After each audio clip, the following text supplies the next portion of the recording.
নমস্কার সম্মানীয় প্রিয় কৃষক বন্ধু এবং ব্যবসায়িক। আজ 3 জানুয়ারি 2026 শনিবার আপনাদের নিয়ে চলে এসেছি নদিয়া জেলার অন্তর্গত বেতারের মার্কেট। এই বেতারের মার্কেট সুপার মার্কেট এবং রেগুলেটেড মার্কেট নামে পরিচিত রয়েছে। আপনাদের বিনোদনের জন্য জানিয়ে দেবো আজকে বেতারের মার্কেটে মুড়ি কাটা পেঁয়াজ কী দামে বেচাকেনা হচ্ছে। গোটা মার্কেটে আজকে দেখতে পাচ্ছি যেখানে 42 থেকে 43 বস্তা রয়েছে এই মুড়ি কাটা পেঁয়াজ।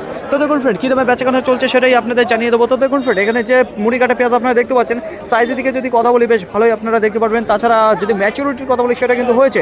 গঠনের যদি কথা বলি কিছু কিছু দেখতে পারবেন তৈরি হয়েছে, কিছু কিছু রয়েছে এখনও তেমন তৈরি হয়নি। যাই হোক একেবারে দেখতে পারবেন যে ঝরঝরে রয়েছে।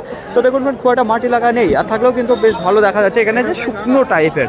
তো দেখুন আজকে এখানে যে মুড়ি কাটা পেঁয়াজটা দেখতে পাচ্ছেন বিক্রি হয়ে গেল 15 টাকা 50 পয়সা পার কিলো, কুইন্টাল প্রতি 1550 টাকা।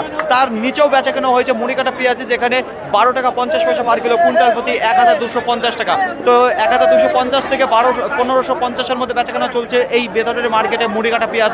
আই হোপ আপনাদের বোঝাতে পারলাম।